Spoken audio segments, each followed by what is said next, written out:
Goedemiddag allemaal, fijn dat jullie er nog zijn. Ik hoop dat jullie nog wakker zijn, dus dank daarvoor alvast. Voordat ik verder ga vertellen wie ik ben en wat ik doe, nog even waarom ik ooit liefde voor Limburgse wijn. Ik ga vertellen hoe de liefde voor wijn is ontstaan. Ik mocht een half jaar stage lopen in een wat chiquer hotel in Londen. Alweer een hele tijd geleden. En daar mocht ik werken met de maître, de eerste dienst. En ik had geen verstand van horeca. Ik mocht bouillabaisse-soep mocht ik serveren.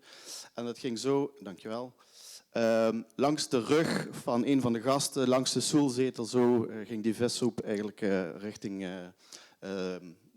de stoel. Er gebeurden nog een aantal dingen waardoor dus de maître vroeg van: goh Maurice, hoeveel ervaring heb je in de horeca? Ik zeg 0, alleen maar aan de goede kant van de bar. Dus ja, hij zei van: nou, ga maar even wat borden halen in de afwaskeuken. Ga achter in de hoek oefenen met het inzetten en uithalen van borden. Denk maar dat er gasten aan tafel zitten. En dit is de menukaart, dit is de wijnkaart en morgen ken je het. Want anders ga je terug naar Maastricht. Oef. Dus ik borden pakken, ik oefenen met inzetten en uithalen van borden. Op een gegeven moment liep dat wel. Ik mocht het menu tot me nemen, dat geloofde ik op een gegeven moment wel. En de wijnkaart. En ja, die sta je open en dan zie je links een hele indrukwekkende naam van Puligny, Montrachet en Barolo en noem ze maar op. En dan kijk je naar rechts en dan zie je daar de prijzen van enkele honderden ponden per fles. En dan denk je, non de Dieu, dat is vergist druivensap. Waar hebben we het hier over? Dus ik maak dat kenbaar aan de maître en die zegt van: hier is een boek over wijn en ga dat lezen. In plaats van de pint, de halve liter die je drinkt na het einde van de shift, gaan we wijn proeven en we gaan erover discussiëren. Dus de cyclus van proeven, discussiëren en leren, dat is eigenlijk nooit meer gestopt. Kan ik jullie vertellen. Ik weet niet of die ooit stoppen gaat.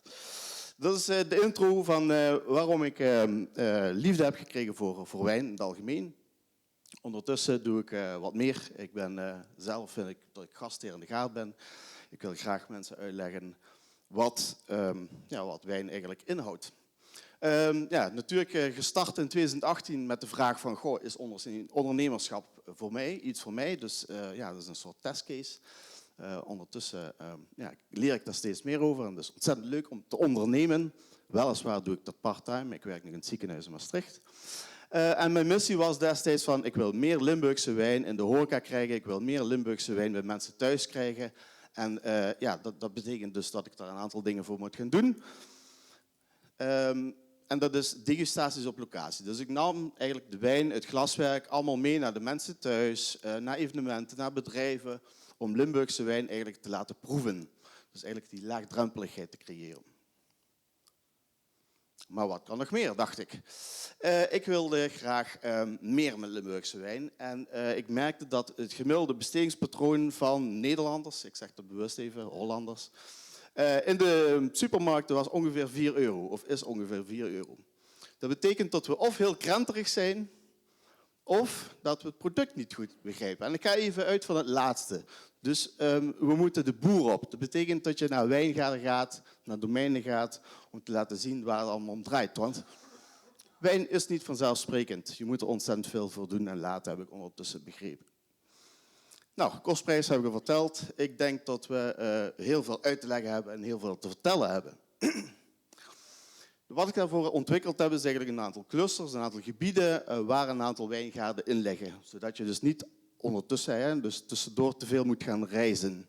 Dus dat moet eigenlijk geclusterd worden. Net zoals Annelien zei, postzegels die liggen verspreid. Die postzegels moet je eigenlijk samen op een kaart kunnen plakken en dan heb je gewoon een hele leuke middag. Ooit ben ik begonnen met een touringcar in te zetten, dus met mensen op pad langs al die mooie wijndomeinen, maar dat heeft een prijskaartje, dat is niet helemaal eerlijk. Dus dacht ik van, waarom niet laagdrempeliger beginnen met lekker wandelen, lekker fietsen langs de wijngaarden, daar het verhaal van de wijnmaker uit te leggen en zo eigenlijk op een laagdrempelige wijze eigenlijk de Limburgse wijncultuur aan te bieden. Uiteraard met de bus, kan dat ook met de auto. Ik heb ooit een keer helikopter geroepen. Waarom niet met de helikopter langs de wijngaarden? Maar ik vond het toch iets minder duurzaam, dus ik heb dat weer uit mijn assortiment geschrapt. En daar is de luchtballon voor teruggekomen. Waarom niet? En wat heel belangrijk is storytelling. Het is een paar keer al gememoreerd. je moet leuke verhalen kunnen vertellen, je moet anekdotes kunnen delen, maar vooral duidelijk maken dat dus wijn ontstaat eigenlijk op basis van bloed, zweet en tranen van de wijnboer. En dat ben ik steeds meer aan het ervaren zelf ook.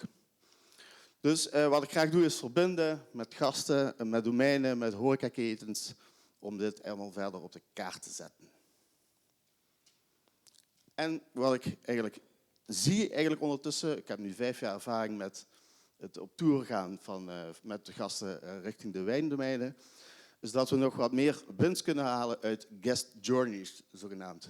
Dus waarom niet dat we toeristen eigenlijk min of meer gaan labelen en dat we data gaan verzamelen, zodat we dus steeds beter kunnen inspelen op trends en dergelijke en zo goede concepten kunnen neerzetten, goede marketingbedrijven. En dat is eigenlijk het idee van dataverzameling.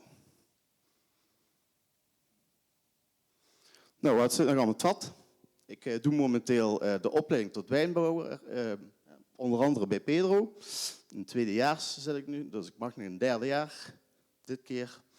1 januari ben ik samen met iemand anders een wijnmakerij gestart, of in ieder geval overgenomen. Dat is de voormalige wijnmakerij van Raarberg in Maastricht. Die heb ik omgetoverd nu tot de Urban Winery Maastricht. Een plek waar dus kleinschalige wijnbouwers terecht kunnen om hun wijnen te laten maken door ons. En natuurlijk een prachtig proeflokaal is. Wat ik verder nog van plan ben, is met iemand anders een Wine Experience Center op te zetten. Dat doe ik in samenwerking met PXL. Om te kijken hoe haalbaar het is om een soort belevingscentrum in Limburg op te zetten, zodat dus een soort startpunt of eindpunt gemaakt wordt, waar dus alles op het gebied van Limburgse wijn en wijn algemeen eigenlijk bij elkaar komt en zo eigenlijk een stukje beleving verder gecontinueerd wordt. Nou, dat wil ik dus boosten en ik wil daarbij eigenlijk ook een soort verankering krijgen in het wijntoerisme van Limburg. Dat was mijn verhaal. Ik proost met jullie op een prettige samenwerking en dat we dat kunnen blijven uitbouwen. Dank jullie wel.